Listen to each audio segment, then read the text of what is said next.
መሰረት ያደረገ ጥቃት በሁሉም የዓለማችን ክፍል የሚፈጸም የሰብአዊ መብት ጥሰት ነው።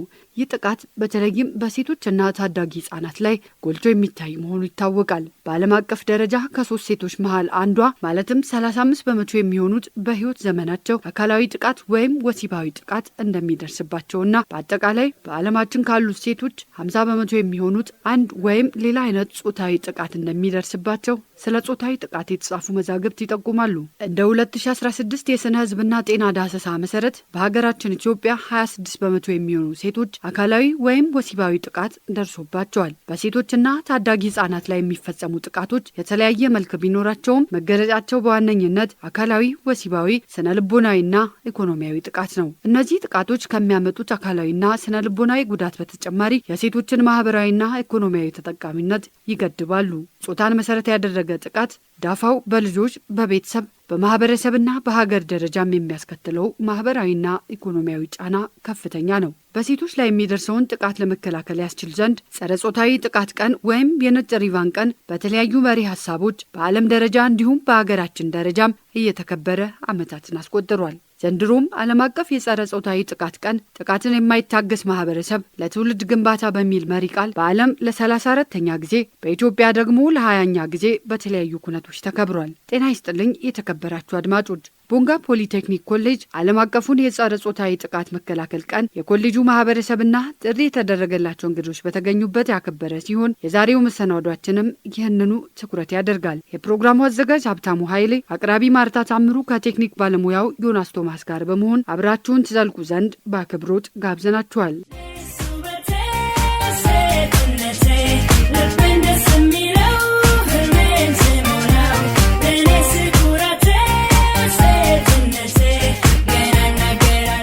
በኮሌጁ በዓሉን ከማክበር ጋር ተያይዞ ጾታዊ ጥቃትን በተመለከተ የወንዶችን ተሳትፎ የሚመለከተው የነጭ ሪቫን ንቅናቄም አብሮ የተካሄደ ሲሆን ይህንን ነጭ ሪቫን ማድረግ በሴቶች ላይ ጥቃት አልፈጽምም፣ የሚፈጽሙትን ማወግዛለሁ፣ ሲፈጸምም ዝምታን አልመርጥም የሚል እንድምታ ያለው ነው። የበዓሉ ተሳታፊዎች በርካታ ጾታዊ ጥቃት አይነቶች መኖራቸውን አብራርተው የሴቶች ጥቃት ጉዳይ ሁሉንም ማህበረሰብ ይመለከታል ብለዋል። ስሜ ትንሽ አበበ ይባላል። የቦንጋ ፖሊቴክኒክ ኮሌጅ 3ኛ ዓመት ሆቴልና ቱሪዝም ዲፓርትመንት ተማሪ ነኝ። ጾታዊ ጥቃቶች ለምሳሌ የአካል ጥቃት አለ፣ የመልእክት አለ። ከማህበረሰቡ እንደዚህ አይነት ጥቃት ሲከሰት ዝም ያለ ማለት ለሚመለከተው አካል ማመልከት። ለምሳሌ ተማሪዎች ብቻ ሳትሆን ግቢ ውስጥ የምትሰራ ማንኛውም ሴት ስትጠቃ እያየ ዝም ያለ ማለት፣ በሚስጥራዊ መንገድ ችግር ካለ መፍታት፣ ለሚመለከተው አካል ማመልከት። ስሜ ጊዜ ወርቅ ሰይፉ ይባላል። በዓሉ በጣም አሪፍ ነው። በየደረጃው የተከበረ ነው ያለው። ቦንጋ ፖሊቴክኒክ እና ሙያ ተቋሙ ሲከበር እንግዲህ ጥቃትን የማይሸከም ማህበረሰብ ለትውልድ ግንባታ በሚል መሪ ቃል የተከበረና ደስ የሚል በዓል ነው። ጥቃቱ ሲፈጸም አንደኛ አይቶ የማያልፍ ማህበረሰብ መፍጠር አለብን። መጀመሪያ በግንዛቤ ደረጃ ትልቅ ስራ መስራት አለብን። ምክንያቱም ጥቃቱ እየደረሰ ያለው አድራሹም ከማህበረሰቡ ነው፣ ደርስላትም ሴት ከማህበረሰቡ ውስጥ ስለሆነ ለማህበረሰቡ ሰፊ የግንዛቤ ስራ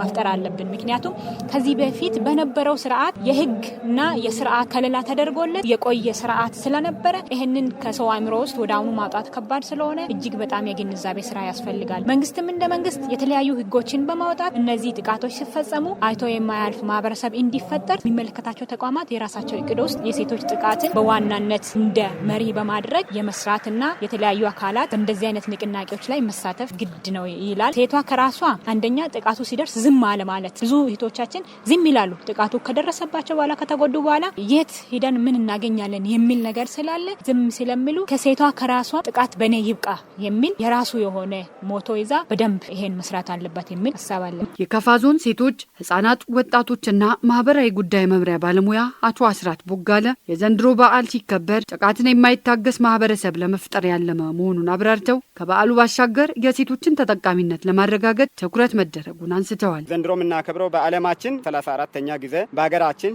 ለ20ኛ ጊዜ ጥቃትን የማይታገስ ማህበረሰብ ለትውልድ ግንባታ በሚል መሪ ቃል ነው የምናከብረው። ያው ከዚህ ከመሪ ቃል ስንነሳ ሁሉም ሰው ያው ጥቃትን አይቶ የማይታገስ መሆን አለበት።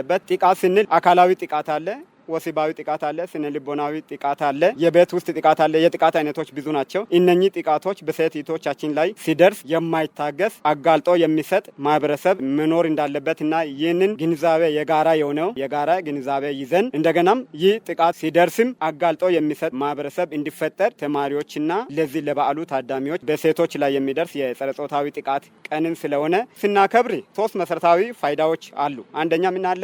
ኢኮኖሚያዊ ፋይዳዎች አሉ፣ ማህበራዊ ፋይዳዎች አሉ፣ ፖለቲካዊ ፋይዳዎች አሉ። ኢኮኖሚያዊ ፋይዳዎች ስንል ምን ማለት ነው? ይህን ጥቃት የማይታገስ ማህበረሰብ ከተፈጠረና ሴቶች ያው ከማህበረሰባችን 51% እና ከዛ በላይ የሆኑ ሴቶች ስለሆኑ ጥቃት የማይታገስ ማህበረሰብ ከተፈጠረና ግንዛቤም አግኝቶ ጥቃት የማይታገስ ማህበረሰብ ከተፈጠረ ሴቶቹ እንደ ወንዶቹም ከዛም በላይ እኩል ተሳትፎና ተጠቃሚነታቸውን ያረጋግጣሉ። ያለ ሴቶች ተሳትፎ ኢኮኖሚን ማረጋገጥ ስለማይቻል አንደኛው የኢኮኖሚ ተሳትፏቸውን ለማረጋገጥ ነው። ሁለተኛ ደግሞ ማህበራዊ ፋይዳም አለ። ማህበራዊ ምንድነው? ሴት ያው ሁሉንም መሆን ትችላለች። ሀገሩንም የምትመራ ትውልድንም የምትመራ ነገ ትውልድንም የምታስቀጥል እናት ስለሆነች ማህበራዊ ፋይዳውን ይሄ ጥቃት ካለ ማህበራዊ ፋይዳው ሊሳካ አይችልም። ምክንያቱም ከተለያየ ፕሮግራሞች ሊቋረጥ ይችላል በጥቃት ምክንያት ማለት ነው። ይሄ ነገር እንዳይከሰት ለማድረግ ነው። ፖለቲካዊም ሴቶች መምረጥም የመመረጥም መብትም አላቸው። እነኝም ሙሉ አካል ካላቸው ይሄ ጥቃት ደርሶ አካለ ስንኩል ካልሆኑ ወጥቶ ታይቶ የማያፍሩ ከሆነ ጉዳት ያልደረሰች ሴት ከሆነች ሙሉ ጤነኛ ከሆነች ስለሆነ ይህ ሁሉ 3 ያልኩት አንኳር ነገሮቹ እንዳይበላሽ ይህንን ለማስከበር መብታቸውና ጥቅማቸውንም ለማስከበርና በዋናነት ግንዛቤ ማስጨበጫ ትምህርት ለመስጠት ነው። ሌላው ደግሞ ጥቃት ያው ሰው ተሳስቶ ጥቃት ሊያደርስ ይችላል። ጥቃት ሲደርስ አይቶ የማይታገስ ቅድም እንዳልነው አይቶ የማይታገስ ምን አገባኝ ብሎ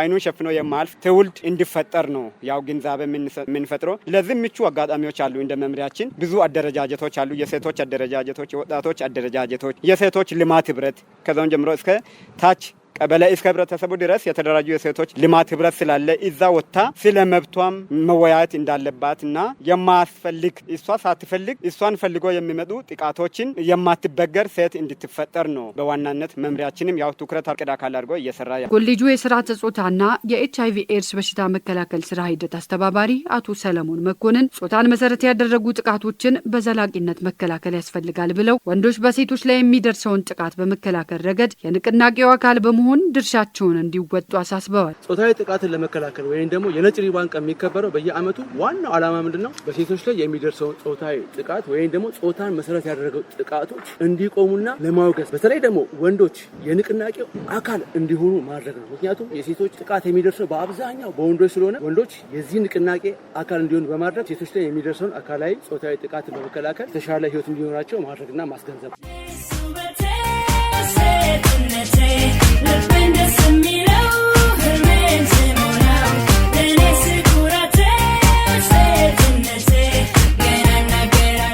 በሴቶች ላይ የሚደርስ ጾታዊ ጥቃት ጦርነት ባለበት አካባቢ ሴቶች በጣም ተጋላጭ ናቸው። ሴቶችና ህጻናት ተጋላጭ። ግን ከጦርነት ባሻገር ትልቁ ችግር የሆነ ጦርነት በሌለበት አካባቢ ጾታዊ ጥቃት የለም ማለት እኮ አይደለም። ጦርነት በሌለበት አካባቢ ጾታዊ ጥቃት ምክንያቱ ምንድነው? የባህልና የሃይማኖት ልማድ ነው። አንዳንድ በእኛ ሀገር ላይ ደግሞ ብዙ ማህበረሰቦች ለሴቶች ምቹ ያልሆኑ አካላዊ፣ አእምሯዊ፣ ኢኮኖሚያዊ ጥቃት የሚያመጡ አሰራሮችና ትግበራዎች አሉ።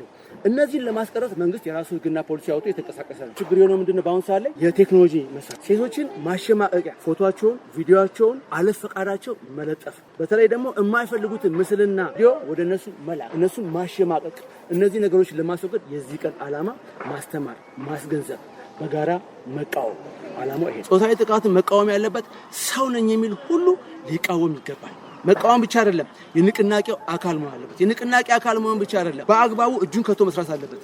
በተለይ ጾታዊ ጥቃትን ለመከላከል ህግና ፖሊሲ ያስፈልጋል። ልክ መንግስት እንዳወጣው በሀገራችንም እንዳለው ማለት። የቦንጋ ፖሊቴክኒክ ምክትል ዲን ወይዘሮ ለጢፋ አህመድ የበዓሉ ዓላማ ጾታዊ ጥቃትን መከላከልን መሰረት ያደረገ ስለመሆኑ ያነሳሉ። በኮሌጃችን ጸረ ጾታዊ ጥቃትን የመከላከል ቀን ዓላማ እንግዲህ በሴቶች ላይ የሚደርሰውን ጾታዊ ጥቃት ለመከላከልና በዓሉን ያው አንድ ቀን ብቻ አክብሮ ለመተው ሳይሆን በዘላቂነት ለማጥፋትም ለመከላከልም ጭምር። በኮሌጁ በርካታ ሴቶች የሚገኙበት በመሆኑ ጾታን መሰረት ያደረጉ ጥቃቶች እንዳይኖሩ እየተሰራ መሆኑን አብራርተው ወንዶች ሴቶች ላይ የሚደርሱ ጥቃቶችን በመከላከል አጋርነታቸውን እንዲያሳዩ አሳስበዋል። ኮሌጃችን በርካታ ሴት ወጣቶችና አፍላ ወጣቶች የሚገኙበት ተቋም ነው። እንዲሁም በ2018 አሁን አዲስ ሰልጣኞችን የምንቀበልበት ወቅትም ስለሆነ በዋናነት ይህ በዓል ሴቶች ላይ ጥቃት እንዳይደርስ እንዲሁም በሰፊው በቀላሉ ተጠቂነትም እንግዲህ ለዚህ ተጋላጭ እንዳይሆኑ ለቅድመ ጥንቃቄም ጥቃቱ የሚደርስባቸው ከሆነም ለመከላከልና አጥቂውን ለሕግ ለማቅረብም ጭምር ነው የምንሰራው ማለት ነው። ጾታን መሰረት ያደረጉ ጥቃቶችን ለመከላከል ሁሉም የድርሻውን መወጣት ያስፈልጋል በማለት የበዓሉ ተሳታፊዎች መልእክት አስተላልፈዋል። ሴቶች ሲጠቁ ዝም አትበሉ፣ ጾታዊ ጥቃትን በጋራ እንከላከል። ይህንን በዓል እናከብር። ወንዶች አጋር ነን፣ ለሴቶች አጋር እንደመሆናችን ሴቶች ላይ የሚደርሰውን ጥቃት ማስወገድ አለብን ወይም መከላከል አለብን። ይህን ሁሉም መረዳት አለበት የሚል መልእክት አለን። ሴቶች ላይ የሚደርሰውን ጥቃት አጋፍጦ መስጠት የሚል ነገር አለን። ይህንን ሁሉም ሰው መንግስታዊም ሆነ መንግስታዊ ያለን ተቋማት፣ የሃይማኖት ተቋማትም፣ የሃይማኖት አባቶችም ሁሉም የሚመለከተው አካል ድርሻውን ከሱ የሚፈለገው ነገር እንዲወጣ የሚል መልእክትን ማስተላልፈው መልእክት ምንድነው? ጥቃትን የማይሸከም ማህበረሰብ መፍጠር አለብን። ስለዚህ ጥቃት ሲደርስ አይተን ማለፍ የለብንም። ከተቻለን በገንዘብ ብንደግፍ፣ ካልተቻለን ደግሞ በሀሳብ ደግፈን ጥቃት የደረሰባቸው ማህበረሰብ ሴቷን ለማህበረሰቡ ትምህርት እንድትሆን ቀጣይ ደግሞ በእንደዚህ አይነት መልኩ ጥቃቱ እየሰፋ እንዳይሄድ ካጭሩ ለመግታት የግንዛቤ ስራ መስራት አለብን። ሁሉም ባለድርሻ አካላት ተቀናጅቶ መስራት አለባቸው የሚል መልእክት ነው ያለኝ።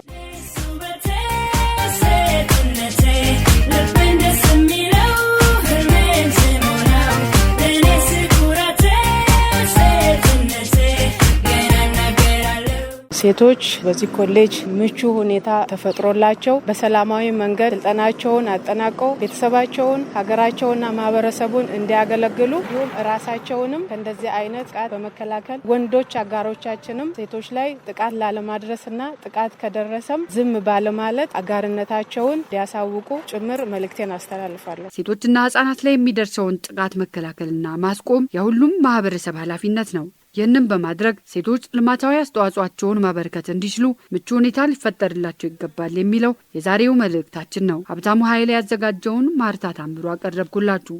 ጤና ይስጥልኝ።